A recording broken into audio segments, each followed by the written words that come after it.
Buongiorno e benvenuti a 7 in punto. La politica in primo piano in questa puntata della nostra trasmissione. Entriamo nel vivo della campagna elettorale per le elezioni regionali. Abbiamo qui uno dei candidati, Alessandra Moretti. Buongiorno, buongiorno e benvenuta, buongiorno a voi. Candidata del centro-sinistra. Una campagna elettorale che lei ha basato fondamentalmente sul conoscere più veneti possibili, perché sta facendo il tour della regione. Se non sbaglio siete a quota 236 comuni esatto. visitati, quindi un po' meno della metà. Io vorrei che lei ci raccontasse che veneti ha incontrato, perché spesso noi siamo portavoce, noi media, delle istanze della gente, ma alle volte non sono proprio le istanze più dirette. Quindi che umore si registra lei che appunto ha visitato 236 comuni? Beh sì, una grande campagna di ascolto, la più grande campagna di ascolto mai avviata da nessun candidato alla presidenza di una regione italiana. Una campagna elettorale che vuole mettere al centro appunto i cittadini, ma soprattutto riportare la politica laddove la politica dovrebbe stare sempre, tra la gente e in ascolto delle persone, delle imprese, di chi lavora, delle famiglie. Io trovo tanti veneti, ma visito anche tante imprese, tanti mercati, ho quindi contatto con la società civile, la società che lavora, e trovo persone che stanno apprezzando molto questo modo nuovo, no? Che dovrebbe poi essere invece il modo non eccezionale ma normale. Sì, in effetti io sono parecchi anni che faccio questo lavoro e spesso tanti candidati di questo territorio si sono trincerati dietro la campagna elettorale in mezzo alla gente, e quindi un modo forse nuovo, nel senso che lei si è prefissa di fare tutti i comuni del Veneto, con sì, anche un countdown che c'è nel suo sito, per cui non è un dire sì sono qua e là, ma proprio tutti quanti. Assolutamente, tutti i 579 comuni, e questa è la straordinaria scelta, no? Il fatto di visitarli tutti, il fatto di parlare con tutti i sindaci dei comuni, quindi avvicinarsi con grande umiltà e determinazione a chi ogni giorno si misura con i problemi dei propri cittadini, che sono appunto i sindaci, gli amministratori locali. Le dirò anche che è molto bello vedere che quando io arrivo nel comune il sindaco può essere di destra, di centro, della Lega o di sinistra, viene sempre ad accogliermi.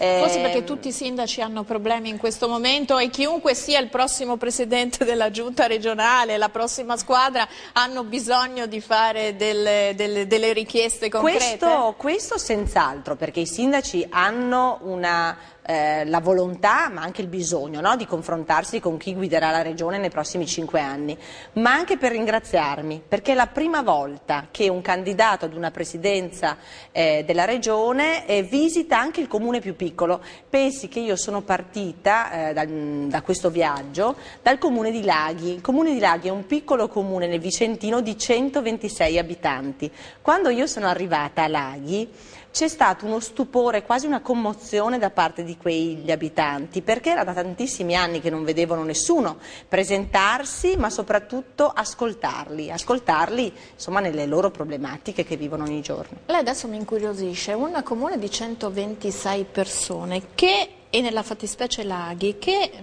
richieste le hanno avanzato? Ma la richiesta più forte è stata quella, pensi, di avere collocata a Laghi un'antenna di trasmissione, perché loro fanno molta fatica ad essere collegati e connessi con il cellulare e quindi si sentono totalmente isolati rispetto al resto del mondo, rispetto a Posina, rispetto a tutte le altre cittadine più vicine. E poi certamente il tema dei trasporti. Lei pensi che per spostarsi da Laghi devi prendere una corriera la mattina che rientra però a Laghi soltanto la sera. Quindi che dignità hanno i cittadini dei piccoli comuni? Ecco, io credo che non dovrà più esserci una differenza tra comuni di serie A e comuni di serie B, perché tutti i cittadini del Veneto dovranno avere la stessa dignità. Ma secondo lei sarà possibile? Perché poi sa, a parole è tutto molto bello, poi quando ci si trova in pratica con le risorse che comunque sono minori degli anni passati a disposizione, soddisfare tutte le richieste diventa difficile. Certo, un'antenna, poi visto che Matteo Renzi ha detto che la banda larga finalmente, questo lo aggiungo io personalmente, è una delle priorità del nostro Paese anche per attrarre investimenti. Come no? Pensa che sia possibile, appunto, facendo una scaletta di priorità e sfruttando delle sinergie, non dico soddisfare tutte le richieste, ma avere attenzione dal più piccolo comune al più grande? Io credo che noi dovremmo rendere i veri protagonisti della nuova stagione della politica regionale, rendere protagonisti proprio i sindaci, e tra questi i sindaci dei comuni più piccoli, nei confronti dei quali la regione ha sempre avuto un atteggiamento di sordità. Io credo davvero, il percepito che io ho grazie a questo viaggio, è che c'è stata da parte della regione una sorta di atteggiamento di emarginazione di alcune aree del Veneto, che invece vanno riprese, vanno coinvolte, vanno valorizzate. Quali aree in particolare? Guardi, visto che ha già uno spaccato significativo. Io ho trovato appunto tanta difficoltà nei comuni di montagna, quindi la nostra montagna, l'abbandono delle nostre montagne, la scarsa valorizzazione della montagna. Un'altra parte del Veneto che deve essere assolutamente valorizzata, tra l'altro perché è meravigliosa, è il grande parco del Delta del Po, quindi il Polesine. Sono territori quelli bellissimi dal punto di vista del paesaggio, ma che presentano per esempio prodotti enogastronomici IGP e DOP. Eppure anche lì la Regione non ha mai avuto una visione strategica di investimento nel turismo e nella cultura. Quanto questo limite paga lo scotto di una diatriba che è durata anni tra la Regione Veneto e la Regione Emilia-Romagna, no? Nel riconoscimento della spaccatura di un parco che sarebbe univoco in due parchi? Secondo lei questo ha influito oppure proprio le aree marginali sono state a suo dire dimenticate? Io credo che ci sia stata da parte di questa politica regionale una miopia. Il fatto che noi siamo la regione più visitata d'Italia, abbiamo 61 milioni di accessi ogni anno e ovviamente non ci sono solo le Dolomiti, Venezia, ma ci sono le terme, ci sono appunto le coste e ci sono appunto realtà come quella del grande parco del Delta del Po. Lei pensi, l'Emilia Romagna, giustamente lei l'ha citata, è una grande regione che ha un pezzettino piccolo, no? di quell'area, eppure lì l'hanno valorizzata, mentre da noi non c'è neanche posizionato un cartello dove ci indica benvenuti nel grande parco del Delta del Po. Questo però ecco, è un indice di come io voglio governare questa regione, con una visione strategica di sviluppo anche occupazionale che punti soprattutto a valorizzare quello che il Veneto ha, risorse straordinarie di cui non siamo neanche pienamente consapevoli. Lei ha messo il dito in una delle questioni più sensibili di questa regione, una problematica, quella della disoccupazione, che non aveva vissuto fino a qualche anno fa. Ora ci sono dai 170.000 ai 200.000 disoccupati anche in Veneto. Per trovare un'occupazione, ovviamente neanche lei ha la bacchetta magica, quali saranno i comparti su cui insistere? Perché è vero che delle politiche turistiche qualcosa si è fatto, adesso se non ricordo male questo governo che sta per finire la propria legislatura ha puntato molto sulla pedemontana, la pedemontana veneta, territori del Vicentino, del Trevigiano, eccetera, eccetera, quindi probabilmente hanno fatto delle scelte su alcuni segmenti turistici. Il turismo è uno dei settori in cui lei vorrà andare ad incidere, la sua esperienza in Europa che contributo può dare ai suoi piani anche di sviluppo e di incentivo al turismo? Guardi, io credo che la politica turistica di questo governo regionale sia stata assolutamente insufficiente. Le dirò di più, è stata una politica che non ha copianificato e coprogettato insieme agli operatori turistici, agli albergatori, ai commercianti e a tutte quelle categorie economiche e sociali che possono dare un contributo anche di progetto e di proposta e che hanno elaborato in questi anni tanti progetti e tante proposte rimaste però sulla scrivania. Io credo che il collegamento con l'Europa sarà fondamentale.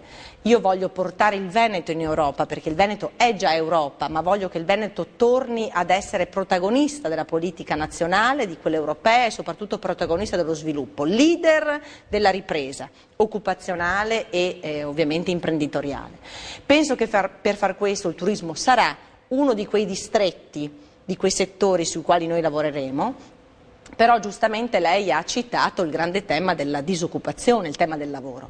Per me il lavoro sarà centrale nel mio programma ed è la priorità sulla quale io metterò tutte le energie possibili. Cosa significa? Il Jobs Act, l'attività che il governo Renzi sta facendo sulla riforma del lavoro è un'attività che va nella direzione giusta.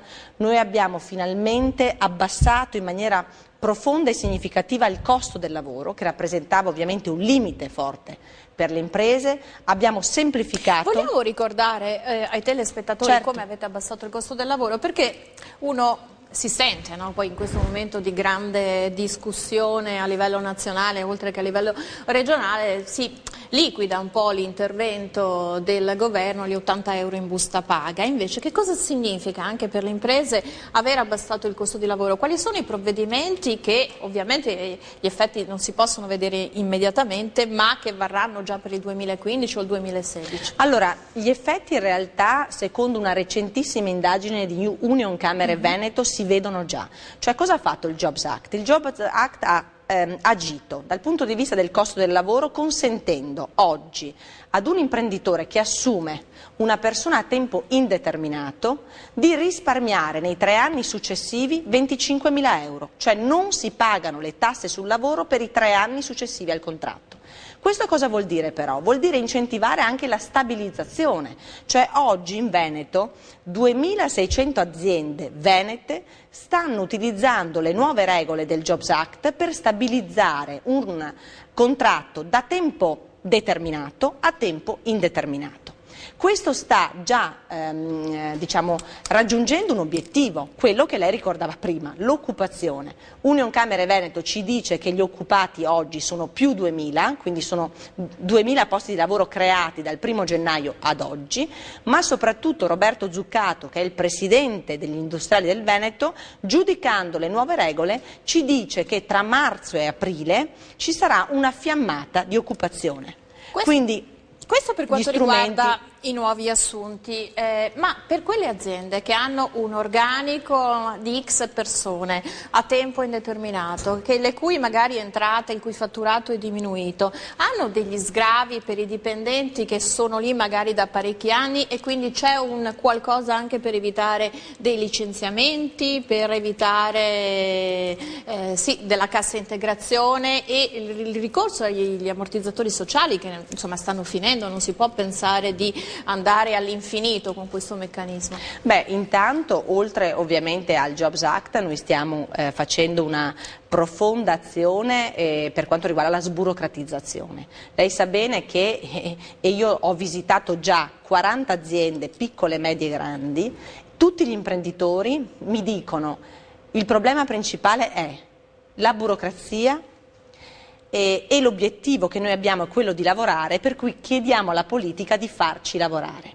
Quindi l'azione che noi stiamo facendo dal punto di vista del governo centrale a quello regionale, lei pensi che la Regione Veneto in termini di burocrazia pesa per 6 miliardi, cioè la burocrazia veneta costa alla comunità veneta 6 miliardi di euro. Questo vuol dire che un imprenditore... Quasi come la sanità veneta che costa 8 miliardi, 8 miliardi e mezzo. No, se questi 6 miliardi si potessero recuperare, sì, noi tra l'altro posti di lavoro e anche conservazione, io questa domanda gliel'ho fatta perché è vero che ci sono i giovani senza lavoro, ma c'è anche una buona fetta sempre più consistente di persone sui 50 anni che esce dal ciclo produttivo e non sa come reinventarsi. Questo è importante perché il Jobs Act fa un intervento anche per queste persone, elimina la questione anagrafica, cioè mentre una volta lo sgravio fiscale era rivolto soprattutto a chi assumeva un giovane, oggi invece il Jobs Act ha detto che queste regole valgono per tutti, perché effettivamente la persona che ha 50 anni perde il lavoro, ha diritto di essere ricollocato e quindi l'azione del governo mira proprio anche ad incentivare le assunzioni di queste persone. Lei poi tenga anche conto del grosso sforzo che il governo ha fatto nell'estendere a chi fino a ieri non aveva tutele, le tutele come l'indennità, la NASPI, quindi la nuova indennità di disoccupazione che vale fino ad 1 anno, e poi l'indennità di maternità e il trattamento di fine rapporto, cioè noi abbiamo esteso determinati diritti a persone che invece prima non godevano di alcuna tutela. Senti, a proposito del trattamento di fine rapporto, da un paio di giorni si può scegliere se riceverlo o no, una quota parte in busta paga, ma sembra che pochissimi abbiano aderito a questa possibilità. Secondo lei perché? Guardi, noi i veneti abbiamo un concetto ancora molto alto di risparmio e quindi siamo portati a risparmiare per, non so, costruirci una casa, acquistarci una casa, no? La salvaguardia del valore, come dire, no? Economico come sicurezza per il futuro. Certo è che questa è una possibilità che viene data a tutti i lavoratori, credo che sia giusto, sono soldi dei lavoratori che quindi questi possono avere il diritto di spendere quando vogliono, però il Veneto, ecco, ha una caratteristica. È anche un messaggio di conforto della serie, anche voler lasciare i propri soldi a sostegno delle imprese che possono utilizzarli per reinvestimento, quindi vuol dire che c'è una coscienza. Beh, sa, noi siamo una grande comunità, siamo un popolo che intanto si rimbocca sempre le maniche quando c'è bisogno e non aspettiamo mai l'aiuto calato dall'alto, ma soprattutto c'è un patto forte tra imprenditore e lavoratore. Non dimentichiamoci che il Veneto non ha mai conosciuto una forte contrapposizione, no? Tra chi era il proprietario dell'azienda e chi lavorava per quell'azienda, ma anzi oggi che io vado a parlare con gli imprenditori, ma entro anche nei reparti a conoscere appunto i lavoratori, questi mi dicono aiutate i nostri imprenditori, perché se aiutate loro aiutate anche noi e le nostre famiglie. Quindi i sindacati sono un po' superflui da queste parti, perlomeno quelli ma no, il sindacato canonici o servono solo a tutelare gli interessi delle grandi industrie che insomma qui in Veneto, a Venezia, a Porto Marghera ancora un po' esiste, no? Emblema di questa grande industria un po' a livello nazionale. Beh, certo, Marghera è sicuramente una realtà ancora importante che dobbiamo senz'altro ripensare, no? in un'ottica progettuale innovativa e competitiva. Quindi c'è nel vostro programma un occhio particolare a non solo quella zona. Ovviamente nel nostro programma ci sarà e verrà declinato presto un programma specifico, ma posso dirle che con i sindacati io invece dialogo costantemente perché esistono proprio situazioni virtuose di accordi sindacali molto importanti all'interno delle nostre aziende dove appunto la relazione sindacale buona con la proprietà determina un ambiente di lavoro assolutamente piacevole e quindi molto più sereno. Quindi i conflitti sono più a livello nazionale, non lo so, con la CGIL piuttosto che con la Fiamma? Ma più che conflitto io guarderei e parlerei di confronto. Deve esserci un confronto tra chi tutela, voglio dire, categorie diverse. Il sindacato fa la sua parte, deve essere incisivo, deve come dire, controllare che i diritti dei lavoratori siano tutelati, però poi il governo, così come quello regionale, deve decidere.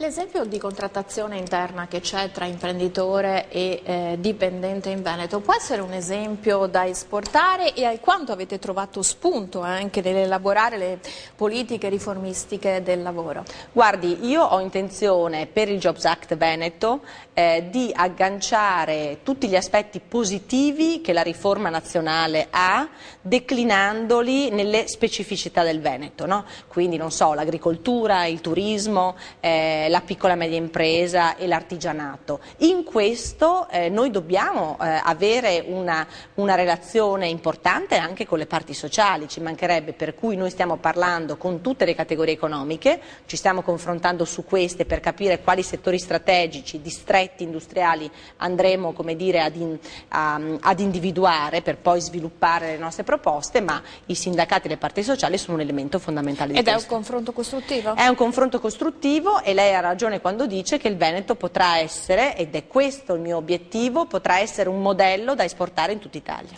Io do spazio alla pubblicità, torniamo in studio tra un paio di minuti, sempre con Alessandra Moretti. A tra pochissimo, grazie.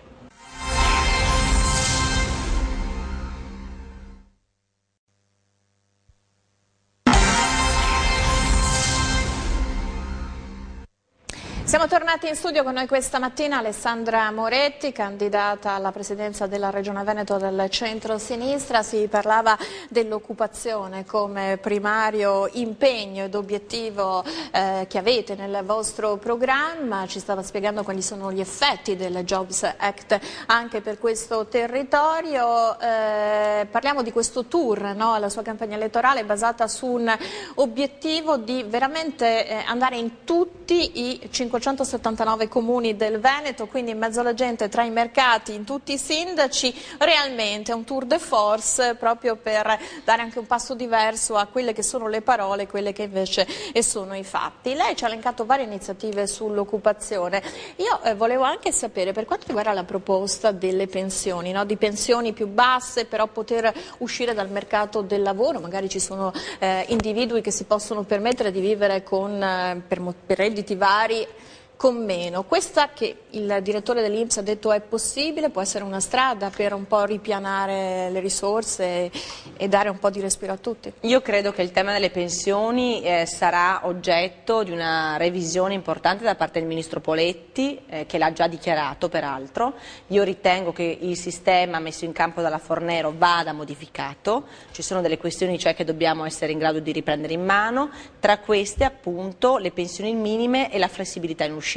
Sono le due richieste che io ritrovo, ecco, anche nel corso del confronto con i cittadini, le due richieste più pressanti, cioè l'aumento delle pensioni minime e ovviamente la possibilità di uscire dal mondo del lavoro, insomma, ad un'età che consenta anche, mi faccia dire, un ingresso dei giovani, insomma, in molti ambiti e in molti settori.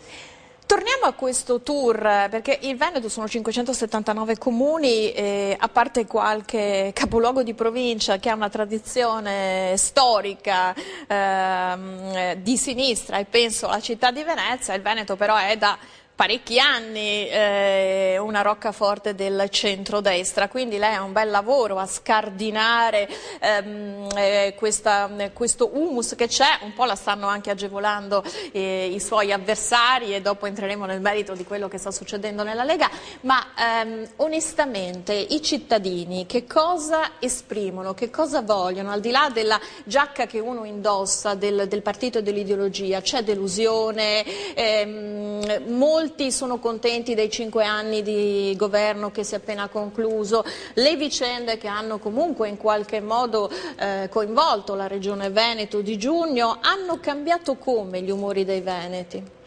C'è molta delusione tra i cittadini, tra gli imprenditori, tra il mondo del volontariato e dell'associazionismo, delusione nei confronti di una politica che non ha saputo dare risposte, e io ho il compito di trasformare questa delusione in voglia di cambiamento. Non c'è una grande consapevolezza, no? Per esempio nelle persone, quando io chiedo ma che cosa ha fatto Luca Zaia in questi 5 anni? Raramente ottengo una risposta. Vaghezza totale, cioè questo governo regionale non si è mai caratterizzato per scelte coraggiose. Io credo, guardi, mia nonna dice una frase... Che cosa intende per scelte coraggiose? Perché appunto noi intervistiamo ovviamente il governatore spesso, e Sciorina, ad esempio interventi in tema sanitario, le liste d'attesa ridotte con gli ospedali aperti di notte, sono partiti vari cantieri per quanto riguarda i bacini di laminazione, altri interventi di questo genere, finanziamenti attraverso Veneto Sviluppo alle imprese. I cittadini invece, lei dice, non hanno idea di che cosa sia stato fatto. Voglio dire che se si pensa, mi permetta, alla giunta Galan, ti citano il Passante, l'ospedale di Mestre, per carità, poi con tutte le riflessioni che vanno fatte. Invece le dice Di Zaia non emerge nessun elemento. E delusi su che fronte? L'occupazione, la sanità? Guardi, la delusione corrisponde al fatto che Zaia ha fatto molta propaganda in questi 5 anni, ma cose concrete poche. Le rispondo subito ai due temi che lei ha citato: sanità e bacini di laminazione. Allora, la sanità è molto diversa rispetto a quella che ci viene descritta. Lei tenga conto che i veneti sono i cittadini che pagano di più per la sanità, con 66 euro l'anno. Anche se in Veneto non c'è stato l'aumento dell'IRPEF a copertura. Sì, però noi abbiamo una sanità che ci costa più di ogni altra regione in termini proprio del cittadino, no? Quanto io sborso per la sanità. E non perché ci ammaliamo di più? No, assolutamente. La nostra sanità presenta molti problemi, guardi. E lei ha citato le liste d'attesa. Allora, i dati diffusi a gennaio si riferiscono a 44, diciamo così, liste su 270 elementi valutati. In realtà in Veneto noi per un bypass coronarico aspettiamo in lista d'attesa 43 giorni su una media nazionale di 17 e per un tumore al polmone 34 giorni su una media nazionale di 16. Questo vuol dire che quello che in realtà il governatore dice non corrisponde ai fatti, cioè sono state analizzate soltanto una parte, diciamo così, di elementi, ma si è trascurato la maggior parte degli elementi sulle liste d'attesa dove effettivamente i cittadini percepiscono una ricaduta molto negativa. Gli ospedali di notte, anche questa questione degli ospedali di notte è una bugia. Perché vede, intanto non è stato assunto un medico in più. Noi abbiamo un blocco del turnover medico che è peggiore rispetto anche alle indicazioni che il Ministero dà e quindi non abbiamo medici nuovi. Però, possono rispondere, abbiamo meno flusso da Roma di soldi per la sanità e quindi dobbiamo, la coperta è corta, la famosa coperta perché corta. Vede, questo non corrisponde al vero, perché noi non possiamo sempre scaricare su Roma le responsabilità per coprire errori nostri.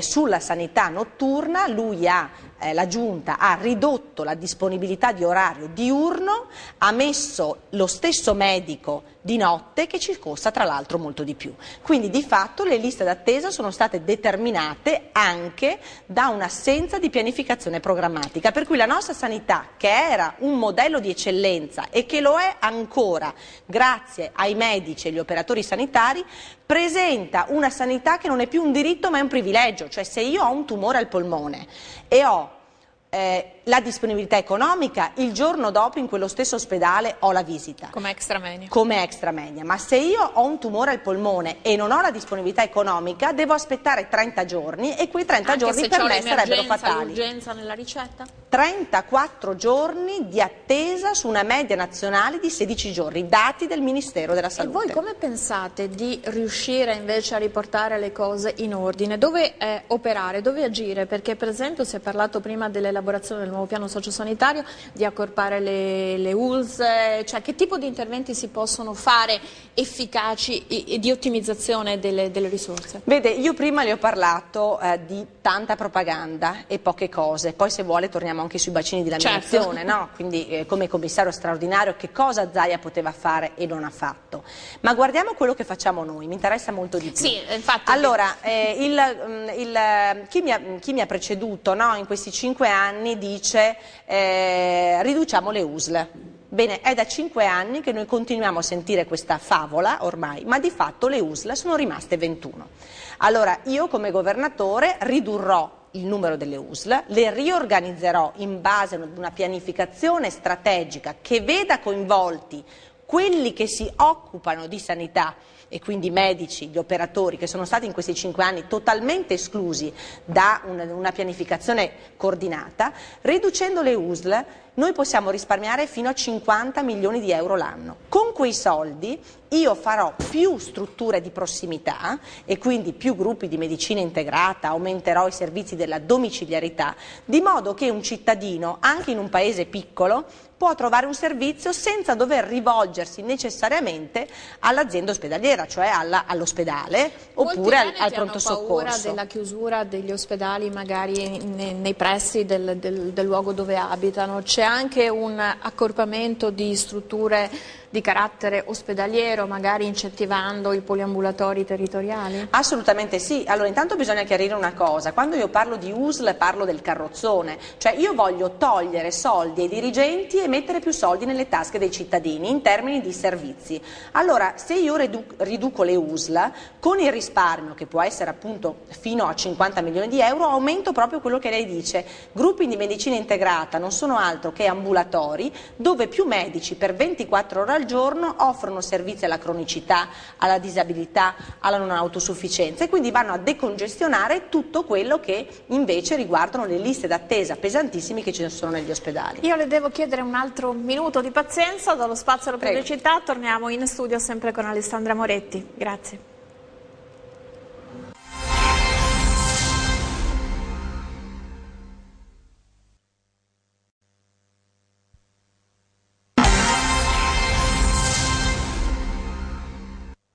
Di nuovo in studio con noi questa mattina Alessandra Moretti, candidata del centro-sinistra alla presidenza del Veneto. Stavamo parlando di sanità, lei ci stava esponendo gli obiettivi, quindi snellire il carrozzone della sanità, incentivare le strutture territoriali e si giustificano gli attuali governanti del Veneto, le strutture territoriali non sono ancora partite perché insomma c'è un po' di ritrosia, di resistenza da parte dei medici di medicina generale. E poi c'è anche un altro comparto che ha una piccola valenza in Veneto, che è quello della sanità privata, che invece si è vista di decurtare una buona parte del budget, dice perché invece di la sanità privata ha sottolineato invece che aprire gli ospedali di notte perché non incentivate la nostra presenza, visto che già a rete siamo nel territorio. Nel suo programma, nel vostro programma ci sono questi due elementi, cioè incentivare i medici di medicina generale sburocratizzando e sfruttare la sanità privata? Intanto sicuramente noi abbiamo l'obiettivo di riorganizzare il sistema delle 21 USL, che non significa appunto chiudere ospedali ma chiudere i carrozzoni, cioè quindi ridurre il numero di direttori generali e di dirigenti. Il concetto è appunto meno soldi ai dirigenti e più soldi ai cittadini in termini di servizi e di ricaduta territoriale. Poi certamente ci deve essere un coinvolgimento massimo di tutti quelli che fanno sanità, cioè quindi i medici, gli operatori sanitari, gli ospedali privati. Io sto incontrando anche questi mondi, perché questi mondi offrono servizi che spesso mi costano meno rispetto al pubblico. Allora, siccome io un malato anche molto grave, purtroppo, oggi in Veneto ha delle liste d'attesa così lunghe per cui l'80% dei cittadini del Veneto orientale va a curarsi in Friuli Venezia Giulia, lei capisce che io devo affrontare il tema delle liste d'attesa, e il tema delle liste d'attesa, ridurle, significa riorganizzare tutta la macchina, prevedendo all'interno di questa riorganizzazione anche le strutture private. Tempo massimo per una visita accettabile, quale dovrebbe essere secondo lei? Io ritengo per un'urgenza, non dico immediato, ma un paio di giorni, altrimenti massimo 10 giorni? Assolutamente, ma lei si rende conto che nel Veronese per una ecografia alla mammella una donna aspetta 8 mesi? Lei sa bene che appunto ci sono forme di carcinoma che in 8 mesi, insomma, sei spacciato se non interviene immediatamente. E anche se c'è la U sulla ricetta, lei ha verificato che queste liste d'attesa sono comunque queste? Per un tumore al polmone accertato, la media in Veneto è di 34 giorni su una media nazionale di 16. Va da sé che poi il problema si risolve, perché uno, quando si tratta della propria salute, poi magari si rivolge ad una struttura privata che, visti anche i tempi, magari ha riadattato il costo, e abbiamo quel fenomeno che le analisi del sangue costano meno farsele privatamente che con la ricetta. E questo infatti spesso le strutture private costano meno, però io, che sono, diciamo così, presidente di una regione, non posso non tener conto del pubblico. Devo far sì che nella struttura pubblica ci sia l'accessibilità a tutti e che la sanità sia un vero diritto e non un privilegio, come purtroppo accade oggi. Bacini di laminazione, altro elemento su cui lei aveva qualcosa da obiettare, sul fatto che si siano appunto fatti questi lavori dall'alluvione del 2010. Guardi, torno sempre lì, tanta propaganda e poca politica, nel senso che smettiamola di raccontare su tante questioni, no, le tante cose che abbiamo fatto con degli spot televisivi o radiofonici che però sono assolutamente poco rispondenti alla realtà. Il governatore Zaia nel 2010, e io lo dico perché ero vice sindaco di Vicenza, infatti, e Vicenza è stata alluvionata. Però Vicenza adesso mi sembra sicura, protetta, gli lavori sono stati fatti. Guardi, sono stati fatti dei lavori sugli argini a cura del comune, quindi degli enti, diciamo così, più vicini al territorio, ma le posso assicurare il che bacino di 15... famoso di laminazione. Ma lei prima parlava di bacini. Allora, che cosa ha fatto il governatore Zaia in qualità di commissario straordinario, cioè uno che ha poteri enormi con dei fondi che sono arrivati immediatamente dallo Stato? Attenzione. Di 15 bacini di laminazione il Presidente della Regione ne ha avviato uno, quello in provincia di Vicenza, Caldogno. Avviato non significa realizzato. Allora io credo che se di 15 bacini di laminazione ne ha avviato solo uno, insomma... Non sarà colpa della burocrazia? quella che lei vuole smantellare? Guardi, io penso questo: governare è difficile, lo vediamo a Roma, lo vediamo nelle città, lo vediamo anche nella regione, però non possiamo continuare a scaricare la responsabilità sugli altri. Allora, se il governatore non ha mai nessuna responsabilità e non ha mai nessuna colpa, credo che quel governatore possa benissimo dare le dimissioni, perché allora dobbiamo abolire le regioni. Eppure i sondaggi, almeno quelli che si leggono nei giornali, lo danno con un favore molto alto. Lei ha verificato insomma, i suoi consensi, i suoi personali, può dare del filo da torcere, al di là della vicenda che si sta dibattendo all'interno della Lega Nord, che lei proprio fuori onda prima simpaticamente disse, mi ha detto, per una volta sono gli altri che discutono, ma veramente ai ferri corti. Lei ha, al di là di questo tour tra le persone, ha avuto modo di verificare un consenso con delle statistiche, il suo consenso è in ascesa?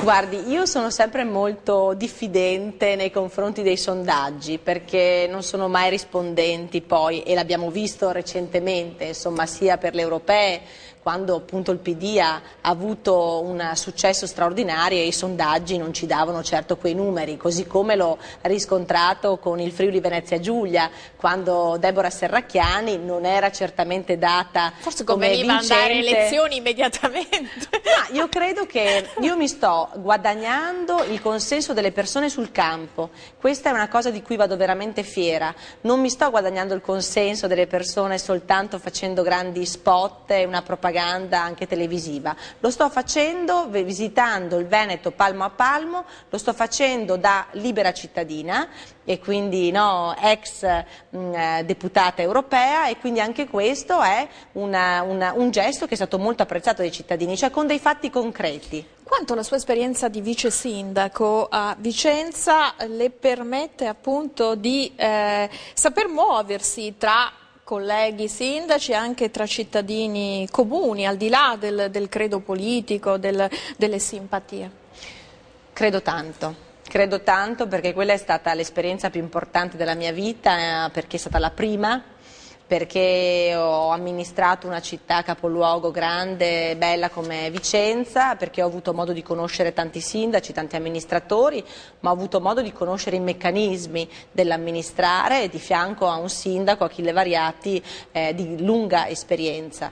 Io credo che chi parte dall'amministrazione locale è sempre molto avvantaggiato, perché sa misurarsi con i problemi concreti e sa individuare le problematiche ma anche le soluzioni.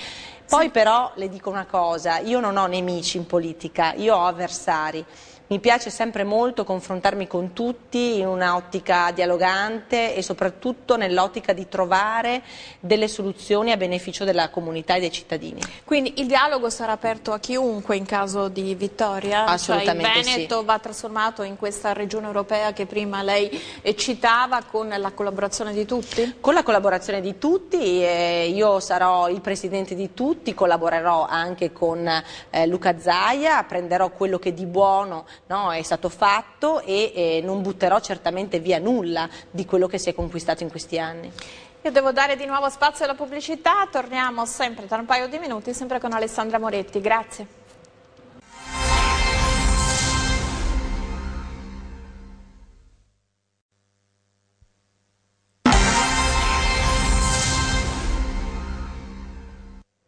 Siamo tornati in studio, con noi Alessandra Moretti, questa mattinata interamente dedicata a cercare di capire qual è il programma di questo primo candidato che ospitiamo, il candidato del centro-sinistra alla presidenza della Regione Veneta. Io torno sempre in questa modalità che è la sua campagna elettorale,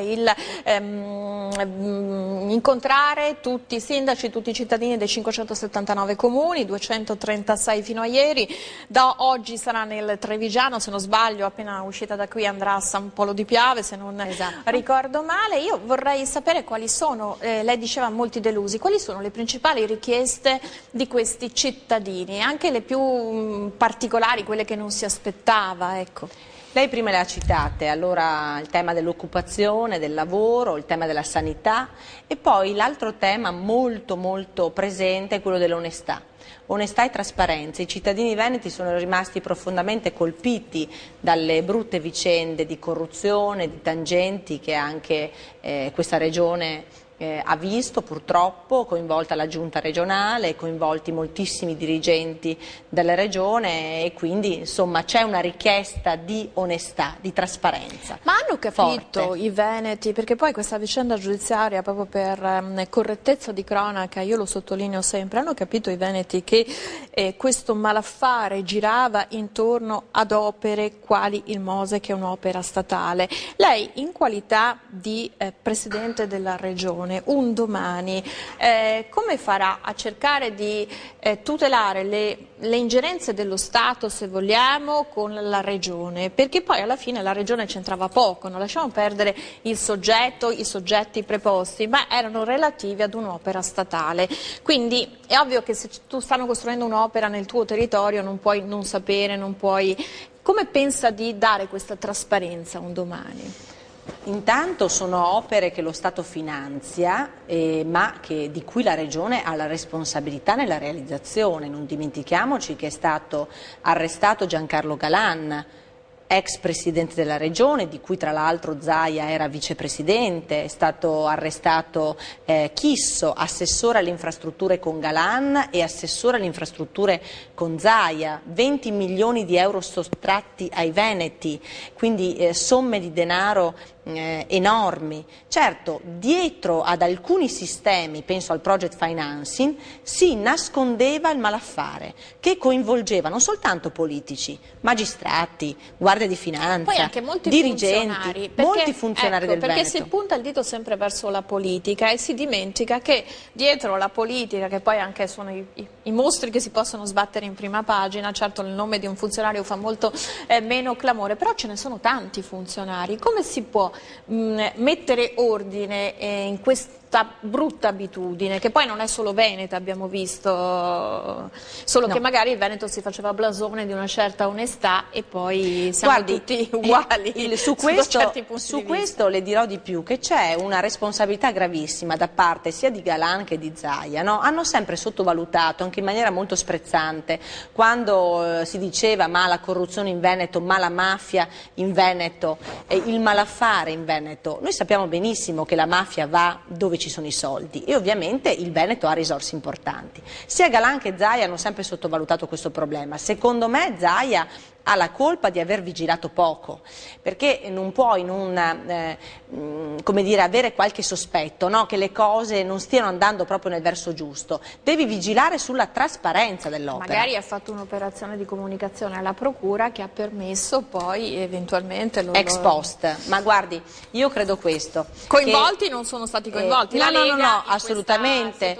Io dico che c'è la responsabilità di chi governa di scegliersi le persone, certamente, anche se ci sono delle alleanze imposte alle volte. e di vigilare. Insomma, io credo che chi è stato a fianco di Galan per tanti anni, insomma, ha avuto modo di conoscerlo, di conoscerne anche il metodo di lavoro. Io credo che noi dobbiamo farci carico di questa richiesta di onestà e di trasparenza. Noi nomineremo un'autorità indipendente all'anticorruzione e alla trasparenza, sarà un'autorità votata con una maggioranza ampia dal Consiglio regionale, quindi sarà un'autorità organica alla Regione, ma indipendente e votata non solo dalla maggioranza, ma condivisa anche con l'opposizione, perché deve essere un'autorità che sarà e dovrà essere, diciamo così, apprezzata da tutti e certamente avrà il compito di vigilare sul sistema degli appalti. Quindi una sorta di commissione anticorruzione come c'è in Parlamento? Assolutamente sì, una sorta di figura estremamente competente e capace di conoscere gli aspetti tecnici della grande, diciamo così, realtà degli appalti pubblici e di darci una sicurezza sulla diciamo, trasparenza totale del procedimento. A proposito di onestà e di trasparenza, fa molto arrabbiare probabilmente ai cittadini questo arroccamento che c'è da parte di ex consiglieri regionali ai vitalizi, tutta la vicenda legata ai vitalizi.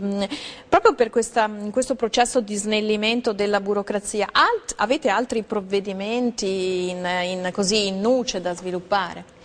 Guardi, io posso dirle che sono molto imbarazzata e anche, come dire, stupita dalla faccia tosta di alcune figure di ex politici.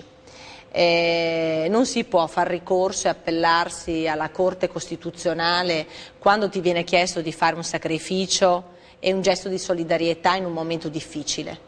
È veramente vergognoso che chi percepisce vitalizi, di fronte alla richiesta che il governo Renzi ha fatto di tagliare, cioè una parte di quel vitalizio in favore della comunità, si appellino alla Corte Costituzionale. Io promuoverò anche presso il governo, ma il governo sta andando in maniera molto decisa verso delle decisioni importanti al riguardo, affinché ci sia un cambio di passo e che si dia veramente un segnale forte, anche modificando la Costituzione, perché ovviamente quelli sono diritti costituzionalmente garantiti, quindi si fa fatica, no, ad eliminarli. Però ecco, il tema dei vitalizi e dei privilegi è un tema che io affronterò subito. Del resto, guardi, io non mi sono dimessa a caso dal Parlamento europeo. Io potevo restare parlamentare europea fino a maggio, Zaia ha corso da Ministro dell'Agricoltura per la carica di governatore, io corro da libera cittadina perché? Perché non posso chiedere la fiducia dei cittadini veneti se non sono la prima a rinunciare a qualcosa di mio, a fare cioè un gesto di discontinuità rispetto a chi è attaccato alla poltrona e discute, litiga per le poltrone.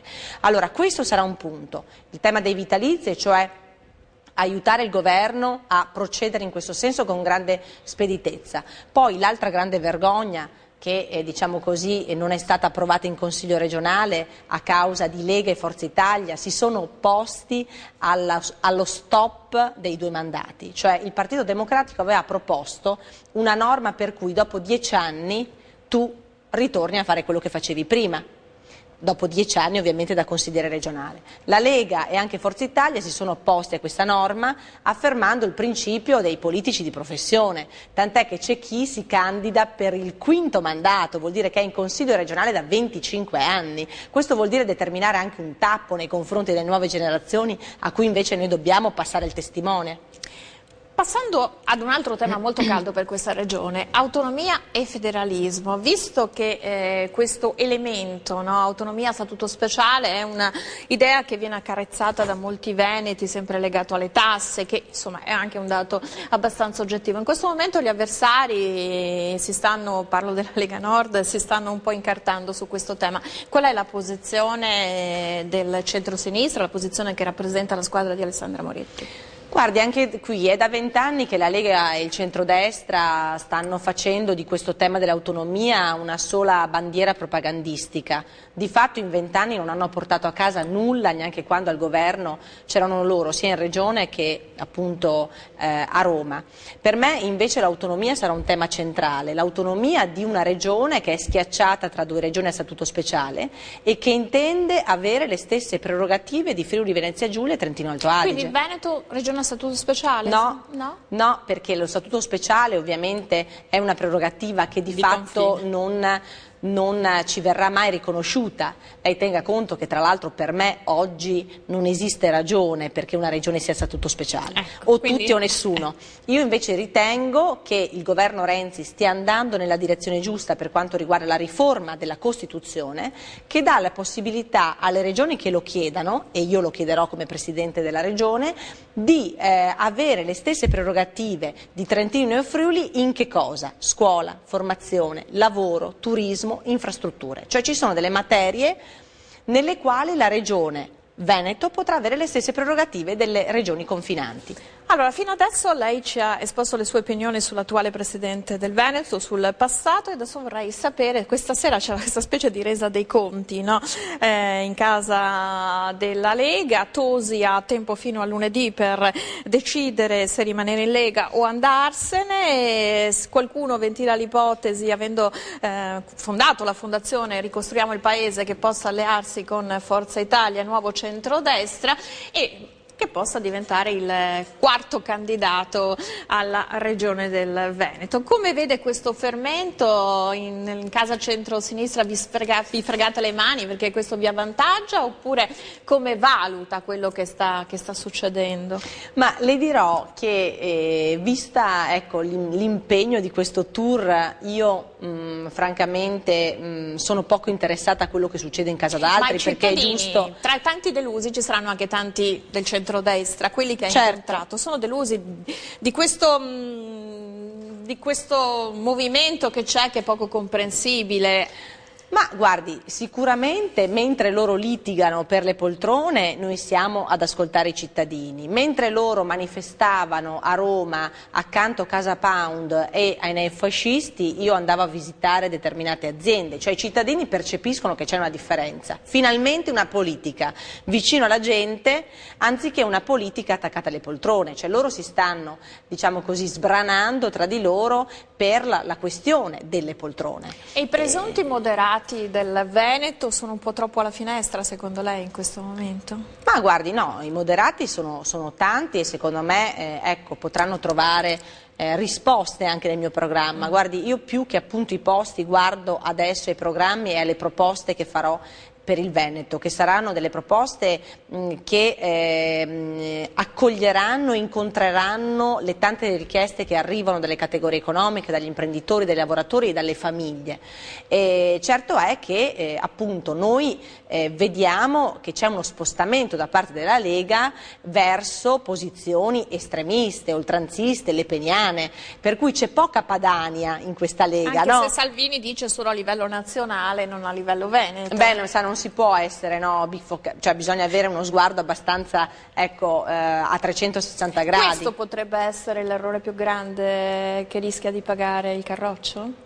Questa ambivalenza. Io credo che da questo punto di vista quello che sta, diciamo così, colpendo negativamente sono due aspetti: il fatto che appunto stanno litigando sulle posizioni e quindi sui luoghi di potere, e che stanno litigando attraverso manifestazioni dove non promuovono un confronto dialogante e costruttivo con un governo che sta dando finalmente dopo 30 anni determinate risposte, ma sono a fianco di chi manifesta semplicemente come pagliacciata, cioè i neofascisti e Causa Pound. Voi al governo, parlo del Partito Democratico, state governando in questo momento sia con l'appoggio di Forza Italia ma anche col Nuovo Centrodestra. È possibile un'alleanza con queste due forze in territorio? Queste due forze necessariamente dovranno trovare una collocazione a centrodestra? Guardi, noi al governo abbiamo fatto un'operazione secondo me assolutamente lineare, e le riforme costituzionali si fanno con tutti, e le riforme grandi che affronterò come Presidente della Regione Veneto io le farò con tutti, quindi anche con l'opposizione.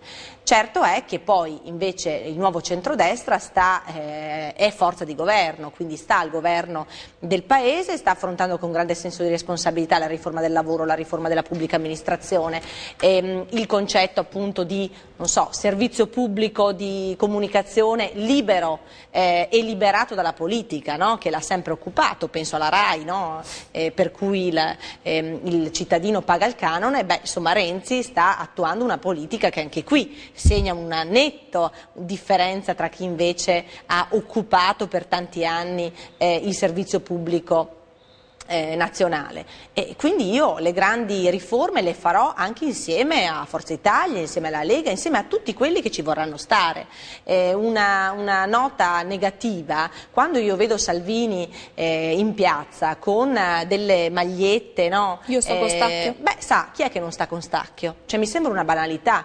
tutti stanno dalla parte di chi si è legittimamente difeso, ci mancherebbe, noi stiamo dalla parte della legalità, però non è che indossando la maglietta io aiuto Stacchio, io aiuto le persone ad essere sicure con un piano, chiedendo al governo più fondi, più risorse, ma anche alla regione di mettere più fondi e più risorse, perché non è vero che in termini di sicurezza la regione non può fare niente, la regione deve fare la sua parte, insieme ovviamente al governo.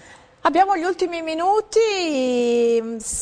Lei diventasse presidente non è solo la novità che dopo tanti anni di guida centrodestra torni il centrosinistra, ma anche la novità assoluta che alla guida della Regione Veneto ci sia una donna, e una donna c'è anche in Friuli Venezia Giulia, Deborah Serracchiani, l'ha citata prima, compagna di partito. Due donne in due regioni del nord-est, che cosa possono significare? Che cosa può significare una donna alla guida della regione? Perché è una donna che avrà metà squadra composta da donne, no? Perché c'è questa la necessità che ci sia una parità di genere. Ma qui stiamo parlando del futuro del Veneto e quindi non tanto della scelta tra un uomo e una donna. Certo, io mi distingo da Luca Zaia per i miei valori, per le proposte, per la visione che ho del Veneto nei prossimi 5 anni. Certo, votare una donna significa anche rompere una certa continuità con un passato dove in Consiglio regionale oggi su 60 consiglieri regionali ci sono soltanto 2 donne e siamo nelle classifiche internazionali peggio del Bangladesh e dell'Afghanistan. Poi però c'è da dire questo, che avere una donna alla guida di una regione che è dello stesso partito, dello stesso schieramento, di Deborah Serracchiani in Friuli, di Stefano Bonaccini in Emilia Romagna e soprattutto del governo Renzi a Roma, beh, io credo che si crea veramente un asse per cui veramente il Veneto può uscire finalmente dall'isolamento per essere proiettato in una dimensione da protagonista e leader davvero della politica nazionale. Può diventare laboratorio politico per l'Italia, il Veneto? Lo è sempre stato il Veneto, un grande laboratorio, è fatto di persone coraggiose, innovative, creative, che si danno sempre da fare e che non mollano mai. Ecco, io spero di rappresentare questi Veneti. Un'ultima cosa, poi la lascio ai suoi, adesso 579 meno 236, lascio ai telespettatori la matematica perché non sono molto lucida. La prima cosa in assoluto che intende fare qualora entri a Palazzo Balbi da Presidente? Un piano straordinario per il lavoro. Per me il lavoro, l'occupazione dei giovani, ma anche di chi ha perso il lavoro sarà la priorità e quindi voglio dare questa certezza ai veneti, un grandissimo impegno affinché il Veneto torni ad essere locomotiva d'Italia e d'Europa dal punto di vista dell'occupazione. Non sta parafrasando 1 milione di posti di lavoro di qualcuno qualche anno fa, vero? No, io seguo la scia di un governo che per la prima volta sta guardando con attenzione alle richieste delle imprese, degli artigiani, dei lavoratori autonomi. Quindi c'è una speranza per i giovani e anche per i meno giovani di questa regione? Assolutamente, io voglio dire ai giovani che dobbiamo rimettere al centro della politica la persona, ma soprattutto dobbiamo rimettere anche al centro dei criteri, che saranno i criteri di merito, capacità e competenze. Io ringrazio Alessandra Moretti per questa lunga esposizione, ringrazio voi per averci seguito, puntata tutta dedicata ad Alessandra Moretti, ma ci sembrava doveroso come faremo per i prossimi candidati. Mi sono dimenticata Jacopo Berti, no, non dimentichiamo, l'avversario del 5 Stelle, come lo vede, come lo giudica, come lo valuta? Ma spero che ci troveremo insieme a Luca Zaia ad un dibattito magari qui da lei e un confronto pubblico. Bene, ringrazio ancora Alessandra Moretti, torniamo domani mattina a 7 in punto durante la giornata, l'edizione del TG. Grazie, arrivederci.